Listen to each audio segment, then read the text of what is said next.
Hey folks, welcome back to the Transplant Helper again today. This episode is deeply personal to me. I want to share with you a story, not to scare you, but to inform you. It's a story about a condition that almost took my life about 15 years ago, a condition called myocarditis. This isn't something I read in a textbook or heard in a support group. This actually happened to me, and it's the main reason I personally choose not to receive the COVID-19 vaccine. Let me tell you what happened. It kind of started again about 15 years ago. Well, before I received my heart transplant at least. I was living in what I thought was a new normal, life with heart failure.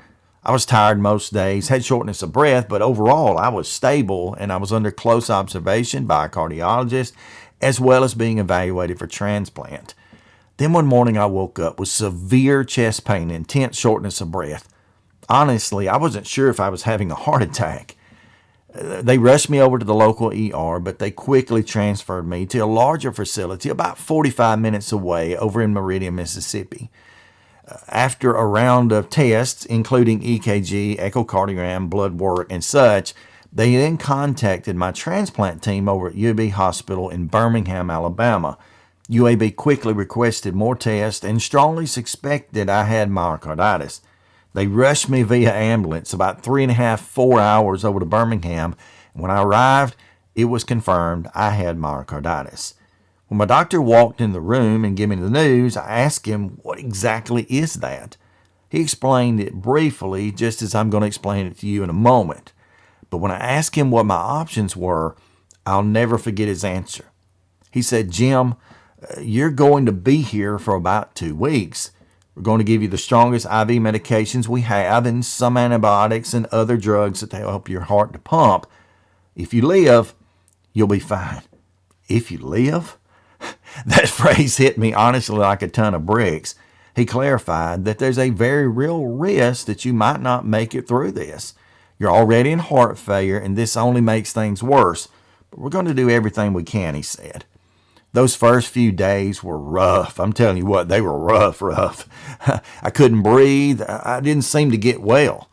I couldn't get comfortable. The chest pain was brutal, and I couldn't sit up. I couldn't lie down. I couldn't turn on my side either without pain.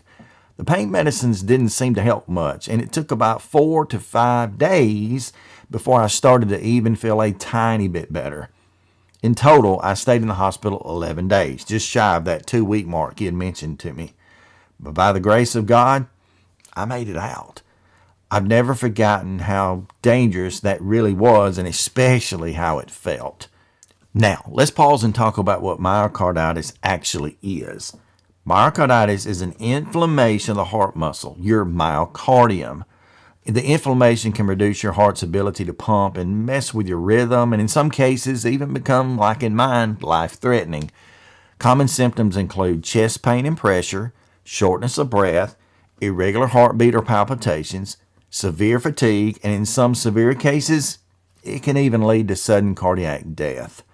Causes can include things like viral infections, which are most common, autoimmune conditions, reactions to medications or toxins, and yes, even in certain cases, vaccinations. Treatment typically includes hospitalization for close monitoring, IV medications, which include anti-inflammatory medications and even steroids and sometimes for that support. Rest is restricted and physical activity, and in some cases, temporary or long-term mechanical heart support may need to be placed. Now, here's where things get a little bit more concerning, especially for people like me who have had a heart transplant or are dealing with heart failure. When the COVID-19 vaccines were first rolled out, early reports suggested that myocarditis was extremely rare and mostly in young males after their second dose, that mRNA vaccine. Health agencies like the CDC acknowledged this but kind of downplayed it, calling the risk minimal and short-term. But now recent research paints a totally different picture. In fact, studies have shown a much higher incidence rate of myocarditis, especially in males ages 12 to 29 after their second dose. And while many of those cases were mild, the real concern lies in people like me, those who would have pre-existing heart conditions or even those who are heart transplant recipients. So if you already had heart failure, a weakened heart, or a history of myocarditis or pericarditis, the risk goes up significantly. Not only is it harder for your heart to recover, but the myocarditis can mimic rejection symptoms leading to confusion in treatment. And worse, the outcomes, it can turn life-threatening much faster. Now, that's why I made my decision personally to not get the COVID-19 vaccine. I've already lived through myocarditis once, and I never want to go through that again. Add to that the fact that I have had even pericarditis in the past as well. I just can't afford to take the risk. And yes, I have had COVID twice, according to positive tests, but for me, both times were no worse than having a common cold or the flu. I was fortunate, I know that, and not everyone has that experience, but for me, it confirmed that my body can fight off that infection without needing to gamble with inflammation that could come from a vaccination, and I certainly don't want to be back in the hospital bed or worse. So here are my final thoughts. I'm not here to tell you what to do.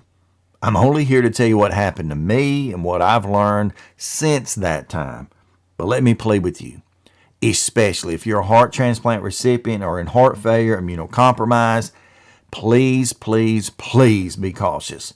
Before you get any vaccine or any medical treatment, take time to talk with your doctor, consult your transplant team, discuss with your family, and look into the most up-to-date research. Weigh your risk, and honestly, not based on headlines from 2 years ago, but based on what we know today. This isn't about politics or pressure. This is about your heart, your life, and your peace of mind.